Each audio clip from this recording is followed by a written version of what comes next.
Singapore extend ആവാൻ പോവാണ്. ഞെട്ടിയില്ലേ നിങ്ങളൊന്ന്?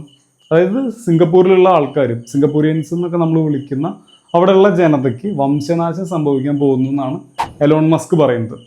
സിംഗപ്പൂരിൽ നിന്നുള്ളൊരു ട്വീറ്റ് വന്നിട്ടുണ്ടായിരുന്നു. അതായത് അവർ റോബോട്ടിക് പോലീസ് റോബോട്ടിന് ഉപയോഗിച്ചിട്ടുള്ള ഇതിൽ സിംഗപ്പൂരിലെ ബേബി ക്രൈസിസ് ആണെന്ന് പറഞ്ഞിട്ടുള്ള ഒരു ട്വീറ്റിന് റിപ്ലൈ ട്വീറ്റ് ആയിട്ടാണ് Singapore and other countries will extinct എന്ന് എലോൺ മസ്ക് പറയുന്നത്. ഇനി എങ്ങനെയാണ് ഇത് എക്സ്റ്റിങ്ക്റ്റ് ആവണമെന്ന് ചോദിച്ചു കഴിഞ്ഞാൽ ഫെർട്ടിലിറ്റി റേറ്റ് വളരെ കുറവാണ്. മിനിമം ഒരു കൺട്രിയിലുള്ള ആൾക്കാർക്ക് അല്ലെങ്കിൽ ഒരു കൺട്രിയിലുള്ള ഒരു ജനതയ്ക്ക് അവരുടെ ജനതയെ മുന്നോട്ട് കൊണ്ടുപോകണമെങ്കിൽ മിനിമം ഫെർട്ടിലിറ്റി റേറ്റ് 2.1 വേണം. ഈ ഫെർട്ടിലിറ്റി റേറ്റ് എന്ന് പറയുന്നത് ഒരു ലൈഫ് ടൈമിൽ ആകമാനം ഒരു വുമൺ എത്രമാത്രം ആൾക്കാർക്ക് ബർത്ത് കൊടുക്കുന്നത് എന്നുള്ളതാണ് ഫെർട്ടിലിറ്റി റേറ്റ്. ഇപ്പോൾ നിങ്ങളുടെ ഗ്രാൻഡ് മദറിൻ്റെ ഒരു കാലഘട്ടത്തിൽ നോക്കിക്കഴിഞ്ഞാൽ നമുക്ക് ഒരു 5 പേരെങ്കിലുമൊക്കെ ഉണ്ടായിരുന്നു. അത് നമ്മുടെ പാരൻസിൻ്റെ ഒക്കെ ഒരു ടൈം എത്തിയപ്പോൾ ഒരു 3-2 എന്നുള്ള നിലയിലേക്ക് വന്നു. ഇപ്പോൾ അത് വളരെ കുറവായിട്ട് വന്നുകൊണ്ടിരിക്കുകയാണ്. സിംഗപ്പൂരിനെ സംബന്ധിച്ച് ഈ ഫെർട്ടിലിറ്റി റേറ്റ് 0.97 ആണ്. 0.1 ഫെർട്ടിലിറ്റി റേറ്റ് 1 താഴെ വരികയാണെങ്കിൽ തന്നെ അത് അലാമിംഗ് ആണ്. അത്രയും ഡേഞ്ചറസ് റിസ്ക് ആയിട്ടുള്ളൊരു സംഭവമാണ്. അപ്പോൾ അതുകൊണ്ടാണ് സിംഗപ്പൂർ എക്സ്റ്റെൻഡ് ആവാൻ പോകുന്നു എന്ന് പറയുന്നത്. ഈ അതർ കൺട്രീസിൻ്റെ ഗണത്തിൽ നമുക്ക് പെടുത്താൻ പറ്റുന്ന കൺട്രീസാണ് സൗത്ത് കൊറിയ, ജപ്പാൻ. ഇപ്പോൾ ഈ അടുത്ത് ബ്രസീലിലും അത്തരത്തിലുള്ള ലോ പോപ്പുലേഷൻ കൗണ്ട് അവർക്ക് രേഖപ്പെടുത്തിയിരുന്നു. അതായത് അവരുടെ പോപ്പുലേഷൻ കൗണ്ട് ഫെർട്ടിലിറ്റി റേറ്റ് കുറഞ്ഞിട്ട് അവിടെയും ഇതുപോലെ വളരെ ലോ പോപ്പുലേഷനിലേക്കാണ് അവർ പോകുന്നത് എന്നുള്ളതുണ്ടായിരുന്നു. ഇന്ത്യയിൽ പോലും അത്തരത്തിൽ ഫെർട്ടിലിറ്റി റേറ്റ് കുറവുണ്ട്. ഇന്ത്യയിൽ സൗത്ത് ഇന്ത്യൻ സ്റ്റേറ്റ്സിനും, അതായത് കേരള, തമിഴ്നാട്, ആന്ധ്ര, കർണാടക, അതുപോലെ ഏറ്റവും നോർത്തിലുള്ള സ്റ്റേറ്റ്സിനും ഫെർട്ടിലിറ്റി റേറ്റ് കുറവാണ്. അതിൽ UP, ബീഹാറിലൊക്കെ ഫെർട്ടിലിറ്റി റേറ്റ് കൂടുതലായതുകൊണ്ട് ഇന്ത്യയിലെ പോപ്പുലേഷനിൽ വളരെയധികം കൂടുതലായിട്ടാണ് ഇപ്പോഴും പോയിക്കൊണ്ടിരിക്കുന്നത്. പക്ഷേ ഇനി അപ്കമിങ് ഇയേഴ്സിൽ ആ സ്റ്റേറ്റ്സിലും പോപ്പുലേഷൻ കുറയുന്ന സമയത്ത് ഇവിടെ ഇത്തരത്തിലൊരു പ്രതിസന്ധി വരാനായിട്ടുള്ള ചാൻസ് ഉണ്ട്.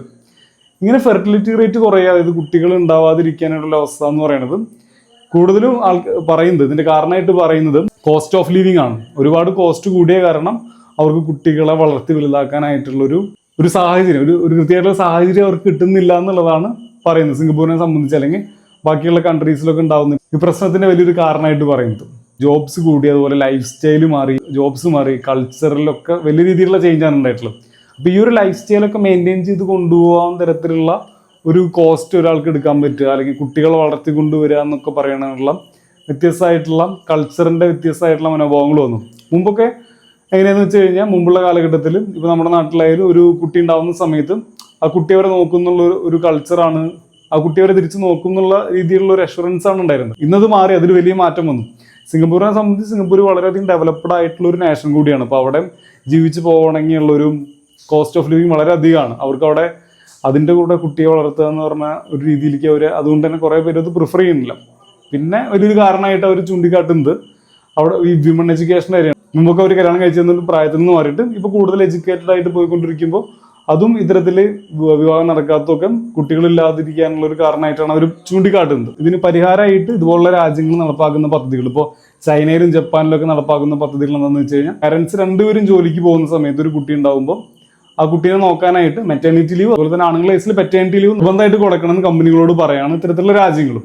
അതായത് ചൈനയിലും ജപ്പാനിലൊക്കെ അത്തരത്തിലുള്ള കാര്യങ്ങൾ വന്നു കഴിഞ്ഞു. അതിൻ്റെ കൂടെ വേൾഡ് ഹെൽത്ത് ഓർഗനൈസേഷൻ ഒക്കെ ഈ ഒരു പ്രശ്നത്തെ ചൂണ്ടിക്കാട്ടി പറഞ്ഞിരിക്കുന്നത് എന്താണെന്ന് വെച്ച് കഴിഞ്ഞാൽ, സ്കൂൾസ് ഗവൺമെൻറ് ഏറ്റെടുത്ത് നടത്തുക. അത് നല്ല രീതിയിൽ ക്വാളിറ്റി എഡ്യൂക്കേഷൻ കൊടുക്കുന്ന സ്കൂൾസ് ആക്കിയിട്ട് മാറ്റുക. അതൊക്കെ ഗവൺമെൻറ് ഏറ്റെടുത്ത് നടത്താം. അപ്പോൾ എഡ്യൂക്കേഷൻ എന്നുള്ളൊരു ലെവലിൽ പാരൻസിന് കൊടുക്കേണ്ട ഒരു കോസ്റ്റ് ആ ലെവലിൽ കുറഞ്ഞു കിട്ടും. അത് വലിയൊരു കാര്യം തന്നെയാണ് ഹെൽത്ത് ഓർഗനൈസേഷൻ പറഞ്ഞിരിക്കുന്നത്. കാരണം എഡ്യൂക്കേഷൻ്റെ കാര്യത്തിൽ ഒരുപാട് പൈസയാണ് ഇന്ന് ചിലവാകുന്നത്. പ്രത്യേകിച്ച് അർബനൈസേഷനൊക്കെ വന്നിട്ടുള്ള ഒരു ടൈമിൽ അതൊരു KG സെക്ഷനിലൊക്കെ ചേർക്കേണ്ട സമയത്ത് അവർക്കൊരു പെർ ഇയർ ഫീസ് 1 lakh 2 lakhനൊക്കെ ഇടയിൽ നമ്മുടെ നാട്ടിൽ തന്നെ പല സ്ഥലത്തും മേടിക്കുന്നുണ്ട്. അപ്പോൾ ആ രീതിയിൽ ഇത്രയും വലിയ എഡ്യൂക്കേഷന് വേണ്ടി ഇത്രയും പൈസ ചിലവാകുമ്പോൾ അത് ഗവൺമെൻറ് ഏറ്റെടുത്ത് നല്ല ക്വാളിറ്റി എഡ്യൂക്കേഷൻ കൊടുക്കാൻ പറ്റുകയാണെങ്കിൽ വളരെ നല്ല കാര്യമായി. അതുപോലെ പല രാജ്യങ്ങളിലും കൂടുതൽ കുട്ടികളുണ്ടാകുന്നവർക്കുള്ള ബെനിഫിറ്റ് കൂടുതലായിട്ട് കൊടുക്കുന്നുണ്ട്. അതായത് അവരുടെ രാജ്യത്തുള്ള ജനത അല്ലെങ്കിൽ അവരുടെ ആ ഒരു വംശം നിലനിന്ന് പോകാനായിട്ട് അവരെടുക്കുന്ന നല്ല ശ്രമങ്ങളാണ് അതൊക്കെ. പക്ഷെ എൻ്റെ ഒരു അഭിപ്രായത്തിൽ ഇത് അത്ര വലിയൊരു പ്രശ്നമായിട്ട് എനിക്ക് തോന്നുന്നില്ല. കാരണം ടെക്നോളജി, അർബനൈസേഷനൊക്കെ വരുന്ന സമയത്ത്, ലൈഫ് സ്റ്റൈലും കൾച്ചറൊക്കെ മാറുന്ന സമയത്ത് ഇത്തരത്തിലുള്ള കാര്യങ്ങളുണ്ടാവും.